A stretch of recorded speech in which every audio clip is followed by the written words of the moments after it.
All right, hi there. It's Carrie again. Well, we're up to number 3 now, and this one's going to be about working with GPT to create the model. And I thought we'll best have GPT explain. So that's what I'm proposed to do now. So thanks very much. Certainly, here's an overview of the development of the C-bond hypothesis. Carrie McKern's C-bond hypothesis was born from a deep commitment to understanding societal structures through the lens of complex adaptive systems. The hypothesis reflects a synthesis of insights from biology, sociology, and cybernetics, positioning social groups as networks with adaptive, evolving characteristics. Through her work as an information professional and inspired by thinkers like Carl Sagan and Will Durant, Carrie sought to unravel how societies operate as collective entities, revealing their underlying resilience, adaptability, and fragility. Initially, Carrie explored the idea that human societies, like animal groups, function as meta-organisms, what she once called meta-animals or symbionts, with their own survival needs and adaptive behaviors. Over time, she refined this idea into the concept of C-bonds, adaptive bonds between individuals that allow groups to form collective intelligence and strength. The C-bond hypothesis posits that societies, much like individual organisms, follow patterns of evolution driven by functional needs.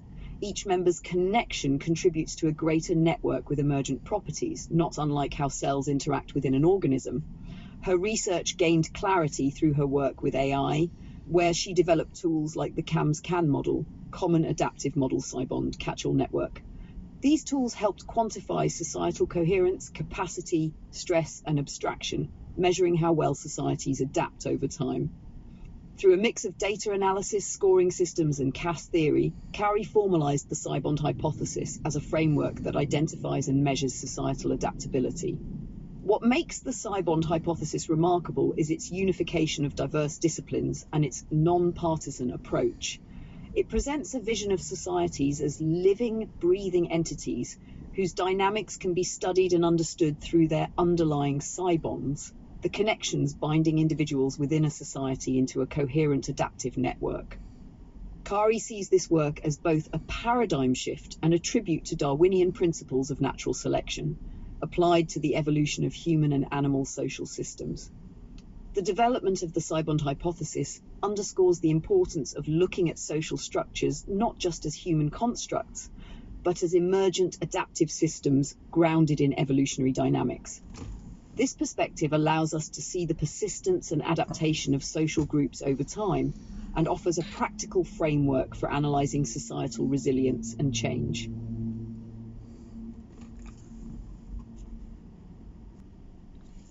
Well, there you've heard from ChatGPT. Now, in order to do this work, I first of all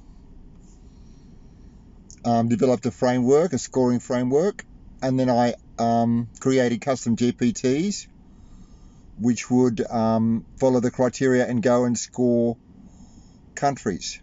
Now, originally I thought I was thinking about in terms of like the phenotype and genotypes of cultures. I thought we might be able to make some conclusions about what was different about societies as symbionts and how they were located in physical geography and natural history.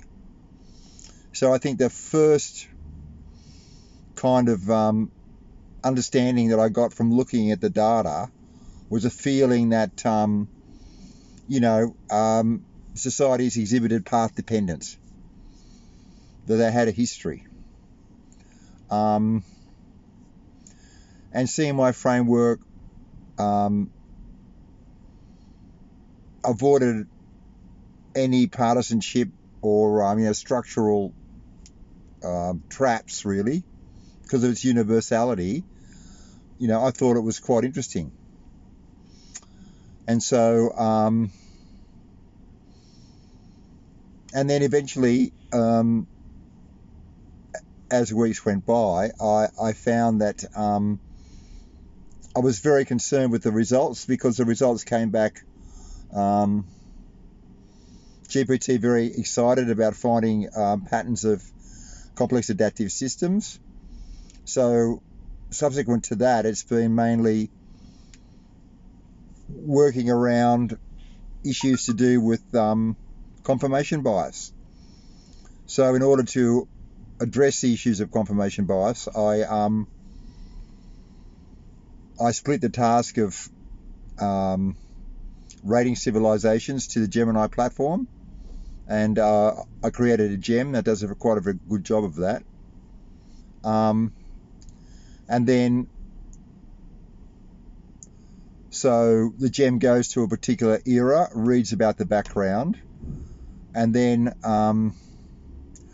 rates each functional node of the society that under study by a 1 to 10 score of coherence, capacity, stress, and abstraction.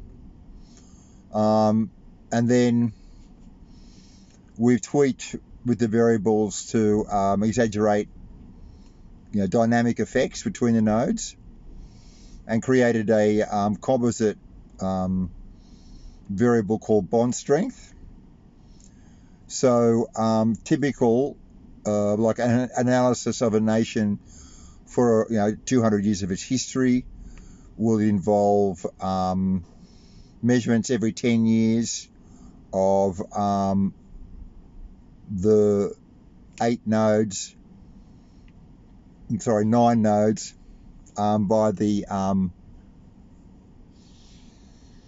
4 parameters, and then adjusted to show dynamic effects, to exaggerate dynamic effects. But the signals were so strong, the math wasn't that important. Even with like my simplest, earliest models, it seemed to sort of get strong signals. So then I was really in trouble. Really. Anyway, it's been quite an adventure. So the gems do the scoring, and usually these days I just ask ChatGPT to do the rating and the analysis. I've got various custom GPTs like Node Reader and others. At first, I would just plot all the images, and then allow ChatGPT to read the plots. But that was an unnecessary extra step. I thought originally there might be I might catch the visuals. I might be able to see see something about the interaction of the nodes in weighted network graphs, and I believe that to some extent you can, but the AI are just so much better at that part of it. But I've come across some very interesting graphs that seem to have captured a very interesting aspect of society. The 1950 map for the United States stands out in that regard. There's a strange alignment between the state memory, the executive, and landowners that seems to herald McCarthyism.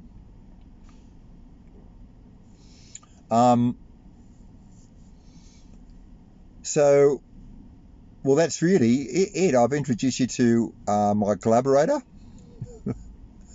and that's been an amazing thing. It's allowed me to concentrate on this examination, this research, which has only been undertaken out of the satisfaction of knowing and the pursuit of intellectual pursuit, the pleasure of intellectual pursuit. Well, we're coming up to 10 minutes now on my third broadcast about the complex state Thanks for watching. We'll move on. Thank you very much. Have a nice night.